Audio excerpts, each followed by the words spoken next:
Muy bien, ahora, fíjense bien. Cuando ustedes van a asignar una tarea a sus estudiantes, los estudiantes van a ir y van a hacer su investigación. Seguramente cuando ustedes asignan esta tarea, esta investigación, este proyecto, incluso ustedes le proporcionan a los estudiantes recursos, materiales, fuentes de información. El estudiante va a ir, va a hacer su búsqueda, su análisis y va a empezar a redactar. Cuando el documento esté listo, se los va a mandar a través de la plataforma Moodle, como siempre lo han hecho. Solo vamos a activar un botón ahora para hacer esta comprobación de similitud, ¿ok? Ahora les muestro cómo. Entonces, lo que vamos a hacer es que nosotros, que ya estamos integrados a su Moodle, Moodle nos va a mandar a nosotros el trabajo, nosotros vamos a analizar el total de palabras de ese estudiante, de su trabajo, y lo vamos a comparar contra nuestras 3 bases de datos. Nuestras 3 bases de datos que nosotros usamos es Internet, contenidos publicados y trabajos de los estudiantes. Profesores, así como la mayoría de ustedes, yo tampoco me dedico a esta área de ingenierías ni de sistemas. Yo también fui profesora en diferentes niveles educativos por más de 15 años.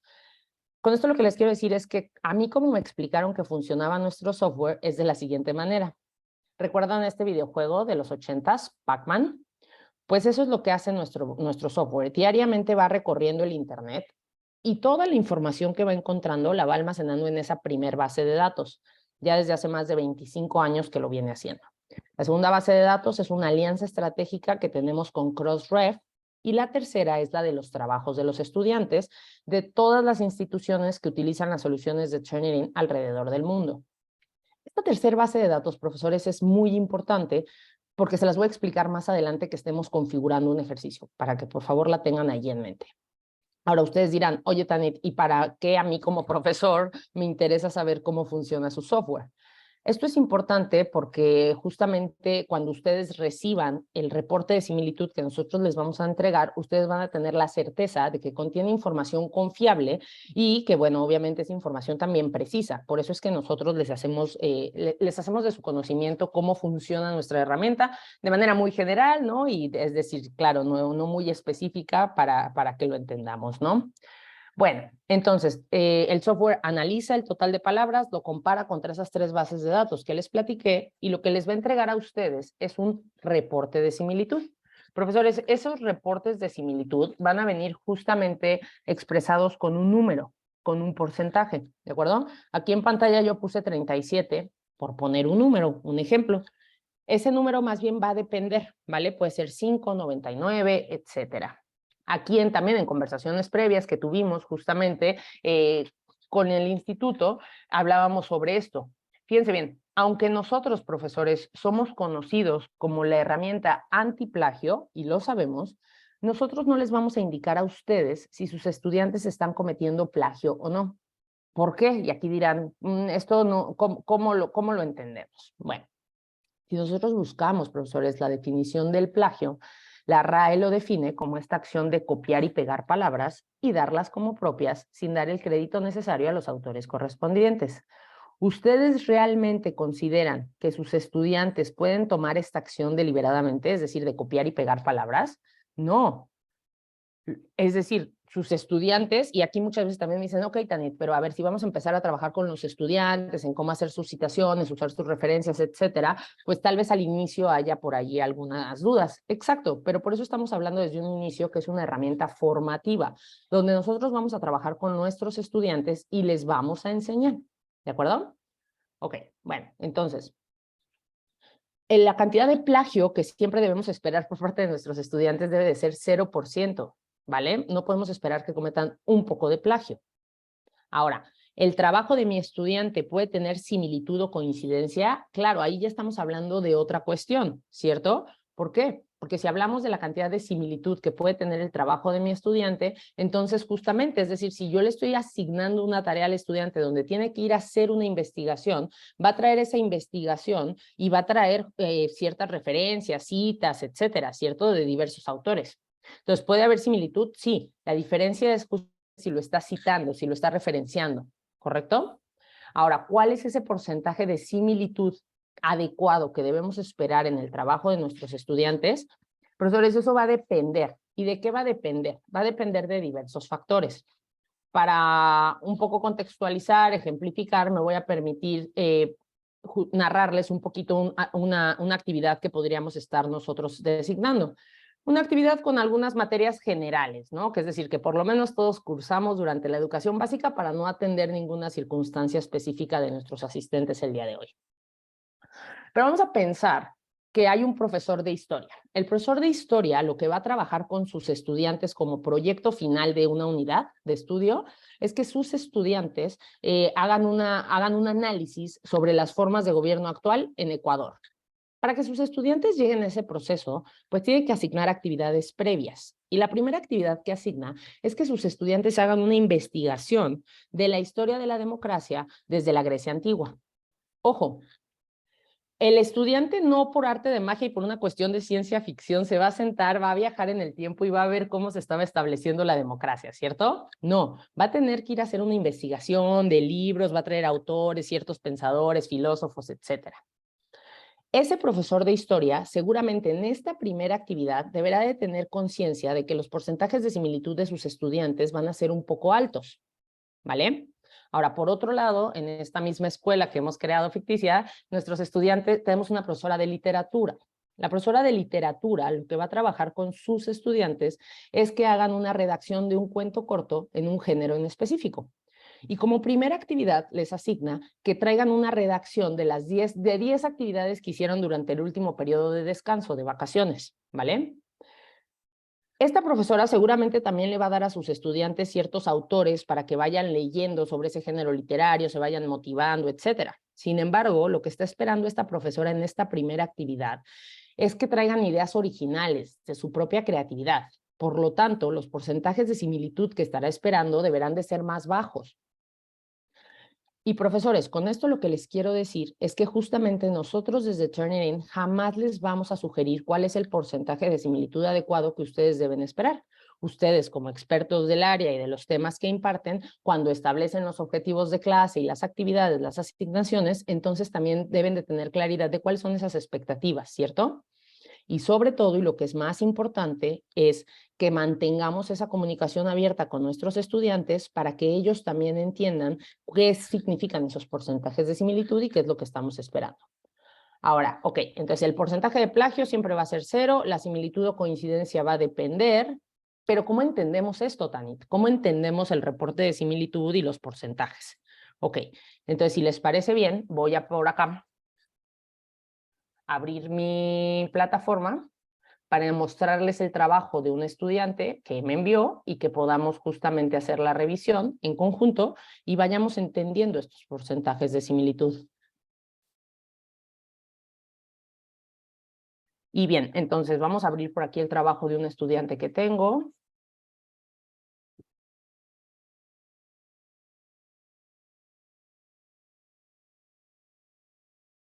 Muy bien, voy a volverles a compartir por aquí mi pantalla. Por favor, verifica lo que se genera en chat. Profesor Hurtado, justamente era lo que hablábamos al inicio de la sesión. Si en ese sentido nos incorporamos un poquito más tarde, en un momento más lo retomamos. Sí, la respuesta es sí, profesor, pero para textos que han sido redactados en inglés, únicamente, bueno, por el momento, ¿vale? Nuestros ingenieros están ya trabajando para hacer esta herramienta que esté habilitada para ustedes y el siguiente idioma en el que sabemos que estará disponible será en español por la gran cantidad de usuarios que tenemos, ¿de acuerdo? Bueno, entonces fíjense, vamos a abrir, si les parece bien, el trabajo de esta estudiante, Petra. ¿Cómo es que ustedes van a abrir los reportes de similitud una vez que sus estudiantes se los empiecen a mandar? Siempre vamos a abrir el reporte de similitud desde aquí, desde el porcentaje, pero ahora les explico más desde su módulo. Bueno, aquí yo estoy abriendo el trabajo de esta estudiante, Petra. Fíjense bien, profesores. Lo primero que yo puedo ver es que la estudiante ha hecho su redacción, que tiene su análisis, que tiene bibliografía. Del lado derecho tenemos las herramientas Turnitin y con lo que vamos a empezar es con las de color rojo, ¿de acuerdo? Aquí en este momento la estudiante Petra tiene un 43% de similitud y como decíamos, ok, pero ¿qué significa, Tanit, ese 43% de similitud?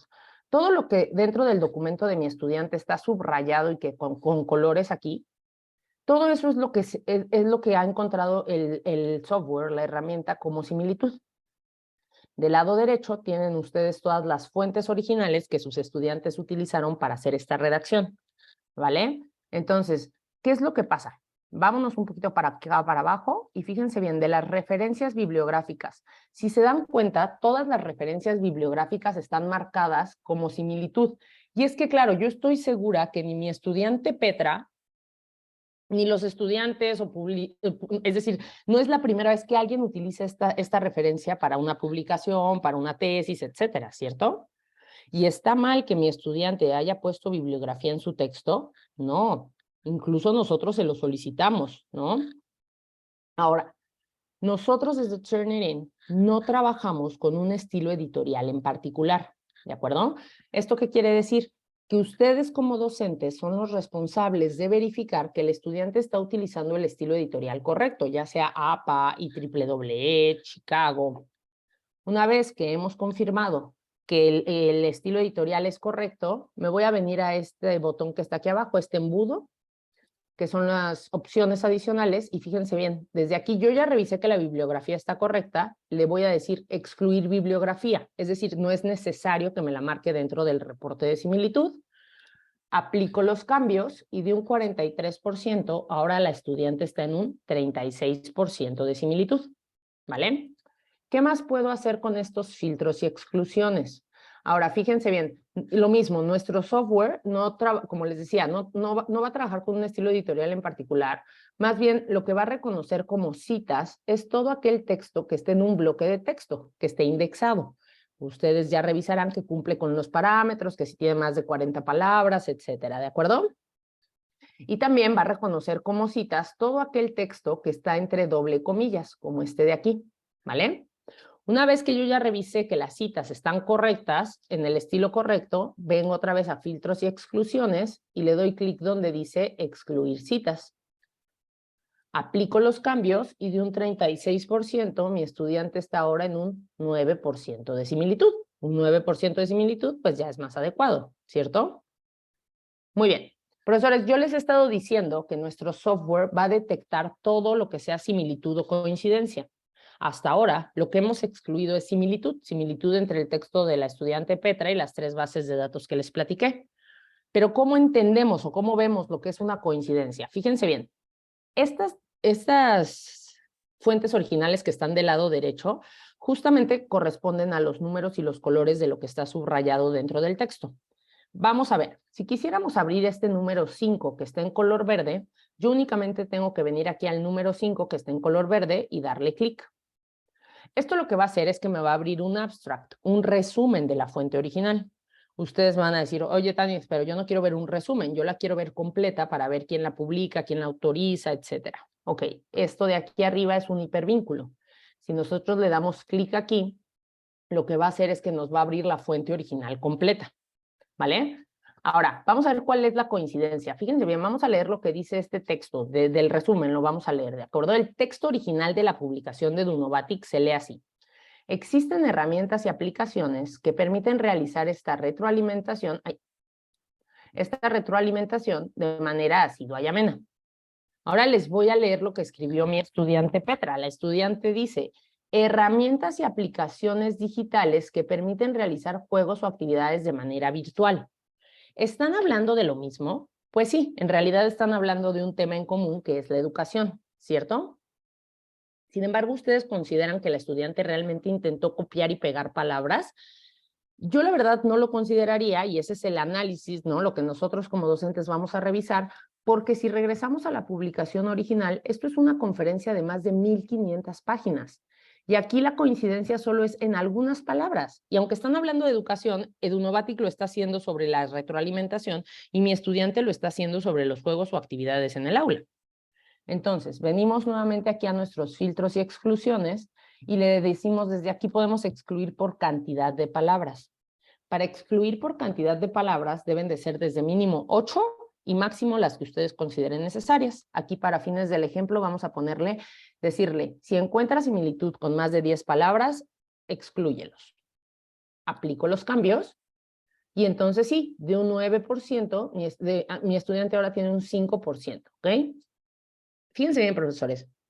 ¿Sigue habiendo similitud? Sí. ¿El objetivo es llegar al 0% de similitud? No, es decir, aquí lo que me corresponde a mí como docente es revisar por qué sigue habiendo similitud. El estudiante realmente intentó copiar, el estudiante se está olvidando de poner una referencia, el estudiante necesita hacer mayor análisis, si ustedes trabajan el parafraseo, qué es lo que está pasando, será, si no permiten el parafraseo, entonces a lo mejor es eso justamente, ese es el análisis y la revisión adicional que ustedes como docentes van a hacer, porque sí, aunque estamos utilizando una herramienta tecnológica, pero también me implica justamente, ¿no? Esta actividad, este pensamiento humano, ¿vale? Profesores, fíjense bien, les voy a mostrar, por ejemplo, en esta similitud que está aquí, si yo lo abro para ver cuál es la fuente original, me va a decir que este es un trabajo de un estudiante de la Universidad de Málaga. Por razones de privacidad de derechos de autor, nosotros no podemos mostrarles el texto de un estudiante de otra universidad, de otro centro, ¿cierto? Sin embargo, aquí yo lo que vería es que justamente solo es esta coincidencia, o sea, es decir, pues claro, o sea, esa frase, Zuckerman y Cunningham en su obra Gamification by Design, realmente no es que le haya intentado copiar o plagiar al estudiante de la Universidad de Málaga. Nuevamente hacemos el análisis de que solamente es la acomodación de las palabras. Si ustedes si es un estudiante de su mismo instituto, sí que lo van a poder ver, ¿ok?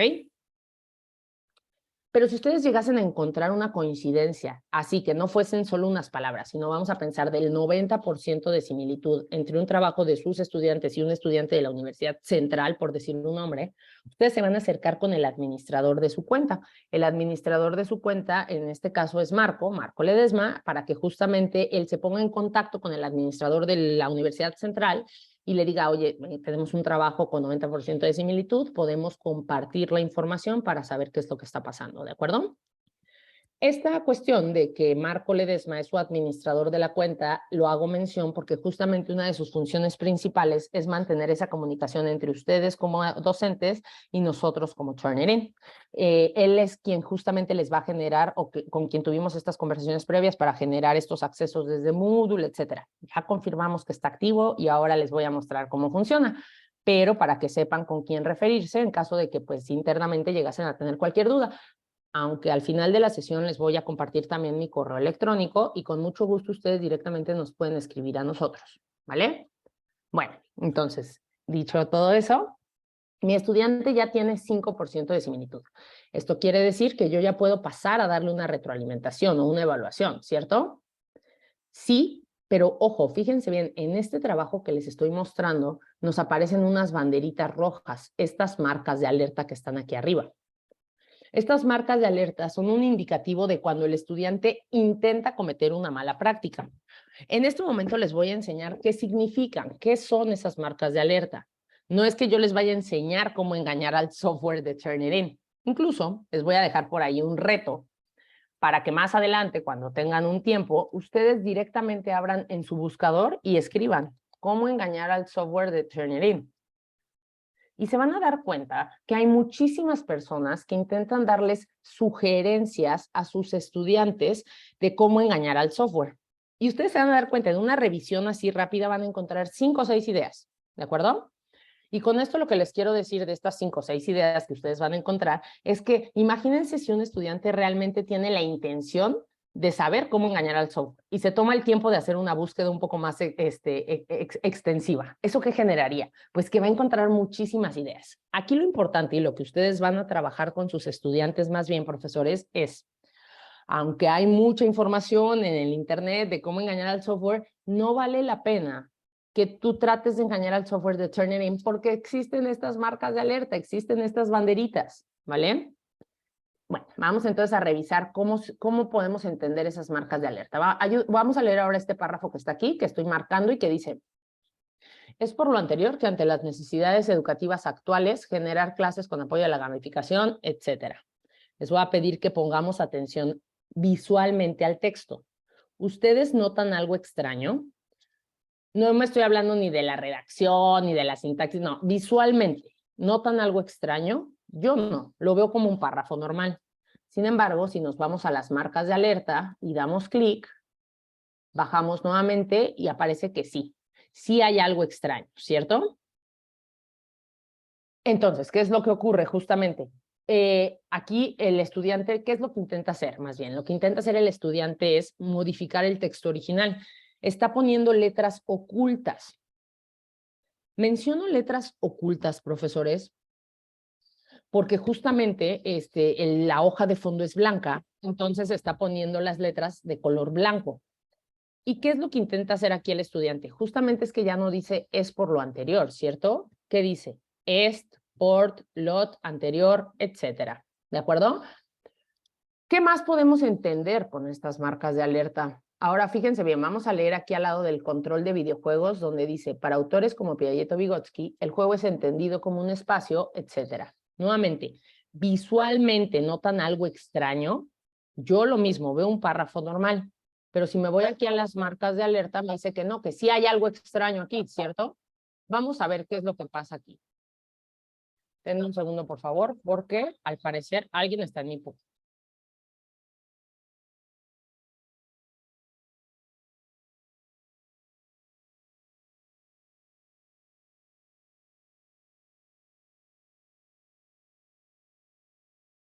Lo lamento, profesores, es un poco esta cuestión de trabajar desde casa. Bien, entonces, bueno, les decía, ¿qué es lo que está pasando ahora aquí? Si ponemos las marcas de alerta, ahora nos dice que sí, en efecto, hay unas dobles comillas, lo mismo allí ocultas. ¿Qué es lo que intenta hacer aquí el estudiante? El estudiante lo que intenta hacer aquí es justamente que cuando ustedes apliquen el filtro de excluir citas, recuerdan que se excluye todo aquel texto entre doble comillas. Entonces va a excluir también esta parte que el estudiante ha puesto con dobles comillas ocultas. Por eso es súper importante, profesores, siempre abrir el reporte de similitud. No importa que el estudiante Marco Ledesma sea un gran estudiante, siempre entrega muy bien sus trabajos, ya es el proyecto final, soy su revisora de tesis, me manda su trabajo y resulta que ya solo tiene un 2% de similitud. Y yo como digo, es que Marco es un gran estudiante, ya ni la abras, ya solo mándalo así, ¿no? Al siguiente revisor. Cuando el siguiente revisor abre el trabajo de Marco, se da cuenta que puso dobles comillas ocultas en toda la metodología. Pues claro, por eso su porcentaje es tan bajo. Por eso, profesores, la sugerencia, digo, en este ejemplo muy extremo, ¿no? Obviamente, y no porque Marco lo vaya a hacer ni mucho menos, sino más bien es para que nosotros podamos tener claridad de que el reporte de similitud siempre se debe de abrir para entender qué es lo que nos está entregando el estudiante, ¿vale? Muy bien. Entonces, bueno, ¿qué más podemos entender con estas marcas de alerta? Ahora vamos a leer aquí debajo del subtítulo que dice gamificación en el aula, donde dice, la pandemia de finales del 2019 generó que muchos docentes, igual, visualmente notan algo extraño.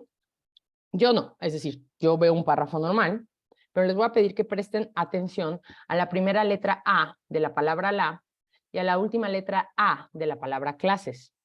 Se ven iguales, para mí realmente las dos letras A se ven iguales, no veo mucha diferencia. Sin embargo, nuevamente, si vamos aquí a lo que son las marcas de alerta, nos dice que sí, que aquí hay algo extraño. Si yo le selecciono la banderita, me dice que hay unas letras A extrañas en ese párrafo. ¿Qué es lo que ocurre? Cuando sus estudiantes redactan un texto, generalmente lo hacemos utilizando el alfabeto latino. Nuestro alfabeto tiene similitud en algunas letras con algunos otros alfabetos, como pudiera ser el cirílico o el griego. Ojo, profesores, no estamos diciendo que sus estudiantes no puedan escribir utilizando otro alfabeto. Más bien lo que estamos diciendo es que se nos hace un poco extraño que si todo el documento está en latín, únicamente algunas letras A de este párrafo estén en cirílico, porque para poderlo lograr, yo tuve que abrir mi procesador de textos y solicitarle que cambiara estas letras a cirílico. ¿Y qué es lo que dice? Pues no sé, profesores, porque no sé ruso, pero ya no se lee igual, ¿cierto? Bien. Ahora, generalmente también aquí me dicen, oye, Tanit, ¿sabes qué? Son muchas cosas que podrían hacer los estudiantes, ¿no? Es decir, en general, ustedes no van a encontrar marcas de alerta en los textos de sus estudiantes. Aquí lo que pretendemos es mostrarles todas las que pudieran llegar a ocurrir. Les voy a mostrar la que pudiera llegar a ser la más común, ¿vale? Fíjense bien, está el texto, ya apliqué filtros, exclusiones, volvemos a bajar, bajar, bajar, está la bibliografía y aquí a mi estudiante le sobró media hoja. ¿Está mal que le haya sobrado media hoja? Pues no, en realidad pues ya, le sobró media hoja y no, el estudiante no tiene que reducir parte de su texto o de su análisis, sobró media hoja y ya. Pero nos vamos nuevamente a las banderitas, a las marcas de alerta, bajamos, bajamos, bajamos, bajamos, bajamos y fíjense bien, efectivamente ahí hay unas palabras ocultas. ¿Las ven? Esto ocurre cuando nosotros a veces le decimos a nuestros estudiantes, ¿cierto? Para la siguiente entrega tienes que entregar, tienes que hacer por lo menos 4 hojas, 800 palabras, etcétera. Y por más que el estudiante ya pensó, ya analizó, ya todo, ya no tiene nada más que escribir. Entonces, ¿qué es lo que hace? Pues pone muchas palabras aleatorias ahí al final y listo, ¿vale? Esto, pues para modificar ese total de palabras. Bien, profesores, esas son algunas de las marcas de alerta y cómo podemos, más bien, esas son las marcas de alerta, cómo el estudiante intenta engañar al software. Ya ustedes las comprendieron. En lo general, vuelvo a repetir, no van a encontrar marcas de alerta en los trabajos de los estudiantes, pero más bien, ¿qué hacer en caso de encontrar marcas de alerta en el trabajo de un estudiante? Justamente acercarnos, ¿no?, con el equipo de liderazgo, con mi administrador de la cuenta Turnitin, Marco, para saber cuál es el lineamiento interno, qué es lo que establece este reglamento de probidad académica, ¿vale? Bien, muy bien. Profesores, vamos a imaginarnos que este estudiante no tiene marcas de alerta, ¿vale? Es decir, ya apliqué filtros, exclusiones, ya me quedé con el 5%, el cual es un número mucho más adecuado para darle una retroalimentación. Ahora yo ya puedo pasar a darle una retroalimentación, una evaluación a mi estudiante, ¿cierto? Y como les decía desde un inicio, es decir, al estar ustedes integrados o nuestras herramientas que estén integradas con su plataforma de Moodle, yo sé que a lo mejor ustedes utilizan sus herramientas dentro de Moodle, pero les quiero mostrar cómo funcionan las herramientas de Turnitin, las herramientas de retroalimentación de Turnitin, porque también pues esto genera un ahorro de tiempo. ¿Cuáles son mejores utilizar? Las que ustedes decidan. No es que estemos diciendo que cuáles son mejores que otras, son simplemente aquí, pues obviamente nuestra función es mostrarles cómo funcionan las de Turnitin, ¿ok? Entonces, las herramientas de arriba, estas que están aquí, las de color azul, son esas herramientas de retroalimentación y evaluación. Vámonos con las primeras, que son estos quick marks o notas rápidas. Cuando nosotros evaluamos a nuestros estudiantes, ¿qué hacemos, profesores? Pues generalmente les vamos dejando por allí algunas notitas o algunos comentarios con bolígrafo, etcétera. Así van a funcionar estas herramientas de Quick Marks. Nuestra biblioteca de Quick Marks, para acceder, una vez que ponen aquí lo de notas rápidas, pueden ir aquí arriba donde está este engranaje, no sé cómo le digan ustedes, la más divertida que a mí me han dicho es ruedita dentada. Entonces, si vamos aquí a la ruedita dentada, nos vamos a dar cuenta que dentro de nuestra biblioteca de Turnitin tenemos muchas Quick Marks que ya están prediseñados, pero también están solo en inglés y para el sistema de IB, la metodología IB. Claro, si ninguno de estos les es funcional a ustedes, ustedes pueden crear sus propios grupos de notas rápidas. Por ejemplo, si ustedes imparten la materia de literatura, entonces, ¿por qué haríamos estas notas rápidas o estos grupos de notas rápidas? Pues porque ustedes conocen a sus estudiantes, ustedes saben cuál es el nivel que tienen, sus necesidades. Entonces, yo ya aquí para los fines del ejemplo tengo este grupo de notas rápidas, ¿vale? Entonces, fíjense bien lo sencillo que es utilizarlas y dar esa evaluación o retroalimentación. Si aquí mi estudiante necesita, por ejemplo, revisar su estilo editorial, únicamente selecciono y arrastro a la parte del texto donde se lo quiero dejar. Si en esta parte de aquí abajo necesita revisar justamente sus más fuentes originales, selecciono y arrastro a la parte del texto donde se lo quiero dejar. Y si aquí tiene que justamente complementar sus citas o no, selecciono y arrastro a la parte del texto. Listo, y lo puedo usar esa nota rápida cuantas veces yo quiera. Entonces ya no tengo que estar escribiendo de 25, 30 estudiantes, revisa tu cita, revisa tu bibliografía, revisa los materiales, sino que yo ya ahí lo tengo, porque fíjense, este es el trabajo de Petra, ¿cierto? Voy a cambiar al trabajo de otro estudiante de esta misma clase. Si aquí quisiera yo revisar el trabajo de Dan, que es otro estudiante, entonces lo mismo, miren, tengo las mismas notas rápidas y lo mismo, selecciono y arrastro a la parte del texto. Esto también genera una evaluación pues muchísimo más incluyente, ¿no? Donde mis estudiantes saben que están siendo evaluados pues bajo los mismos criterios. Ok, eso es lo primero. Ahora, la segunda que tenemos aquí es justamente para dejar comentarios de voz. Los comentarios de voz pues son muy útiles si cuando nosotros estamos utilizando una herramienta tecnológica, un software, ¿no? Que nuestros estudiantes pues seguir generando esa motivación, ese vínculo donde ellos se sientan pues que se les está revisando sus trabajos. Para guardar un comentario de voz solo hay que dar clic aquí y ya podríamos decirle: Petra, he revisado el total de tu trabajo y considero que contiene los elementos necesarios. Sin embargo, te recuerdo que dejé nuevos materiales en la biblioteca para que pases a consultarlos. Puedo yo pausar la grabación y si todavía se me olvidó decirle algo, la puedo reanudar y le diría, por cierto, Petra, recuerda que la siguiente entrega o la siguiente fase de investigación se entrega la siguiente semana. Si tienes cualquier duda, pasa a mi oficina, a mi salón, el viernes de 10 a 12. Una vez que está listo el mensaje para el estudiante, listo, lo guardamos. Ustedes tienen hasta 3 minutos por cada trabajo del estudiante para dejar un comentario de voz. Y en la parte de abajo, pues sirve para dejar ya el comentario completo después de la revisión, ¿no? He revisado el total de tu trabajo, es decir, lo mismo, pero a lo mejor escrito, ¿vale? Y la última herramienta que tenemos de retroalimentación son justamente nuestras rúbricas. Lo mismo, desde la ruedita dentada, profesores, nosotros tenemos ya una biblioteca de rúbricas. Si ninguna les es funcional, ustedes pueden desde aquí crear sus propias rúbricas. Para crear sus propias rúbricas, pues hay que poner los criterios, las escalas, los descriptivos, etc. En estas sesiones, no tanto por cuestiones de tiempo, sino porque pues atendemos diferentes áreas, no hacemos una rúbrica, digámoslo, en vivo. Sin embargo, nosotros, y ahora les muestro también dónde encontrar esa información, tenemos sesiones semanales abiertas y gratuitas, y una de ellas es un taller. Ese sí es un taller interactivo, porque bueno, aquí como lo mencionábamos desde un inicio, cuando son este tipo de sesiones para ustedes, estas capacitaciones, son sesiones expositivas para que ustedes revisen cómo usar la plataforma, por eso la grabamos y nosotros le enviamos la grabación a Marco, se las comparte a ustedes y ustedes pueden regresar a ella cuando así sea necesario por si quedó alguna duda, ¿de acuerdo? Pero bueno, este taller que ahora les comparto para que se puedan registrar, sí es interactivo en el sentido de que ustedes van por allí también compartiendo y tomando algunas opiniones, etcétera. Bueno, incluso profesores, si ustedes ya tienen sus propias rúbricas, a lo mejor ustedes ya las tienen diseñadas en Excel, ustedes también pueden desde aquí cargar una rúbrica que ustedes ya tengan en Excel.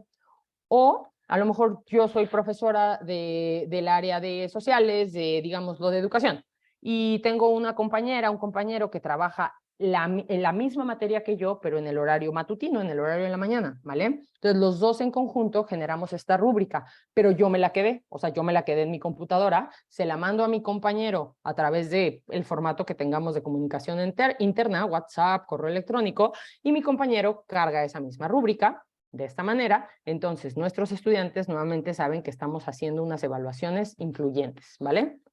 Bueno, una vez que ya tengo mi rúbrica que yo voy a utilizar, seleccionada, que ya no me la selecciono por acá, acá está, la agrego al ejercicio y listo, ya tengo mi rúbrica por aquí, ¿vale? Ahora, fíjense bien lo sencillo, igual, que es dar una evaluación, ¿vale? Investigación. Yo ya revisé, ya apliqué filtros. Ahora, ¿cuál fue la investigación de mi estudiante? Sobresaliente, aprobatorio, vamos a ponerle. Su contenido, sobresaliente. Su redacción también fue aprobatoria y el diseño también fue aprobatorio. No tenía tanto impacto, pero aprobatorio. ¿Vieron lo sencillo? Solo selecciono y arrastro hacia el criterio de la evaluación de la calificación que le quiero asignar, lo aplico a la nota y listo. Quien hace la matemática de ese número es el software. ¿Y a qué me refiero con quien hace la matemática? Voy a volver a abrir por aquí la rúbrica. Fíjense bien, yo a investigación le asigné 30%, contenido y redacción 25% y el diseño solo 20%. Entonces, en lugar de que yo como profesor tenga que estar a ver si el diseño vale 20 y fue aprobatorio, la investigación, el software lo hace de manera automática. Incluso, vuelvo a cambiar aquí, este es el trabajo, repito, de Petra, vamos a cambiar ahora al trabajo de Tanit, y en el trabajo de Tanit tengo la misma rúbrica. Entonces, una vez que yo evalúo a Tanit, igual le pido al software que lo aplique a la nota y el software hace la matemática, ¿vale? Entonces, estas herramientas, como les decía, ustedes pueden usar las que decidan, pero agilizan mucho el trabajo docente. Una pregunta que nos hacen mucho aquí, me voy adelantando, es, Tanit, si yo evalúo desde aquí, desde tu herramienta de Turnitin, ¿se va a ver reflejado en Moodle? No, profesores, eso sí no. Es decir, ya nuestro software hizo la matemática y ustedes solo van y ponen la misma calificación que hay aquí en el Moodle.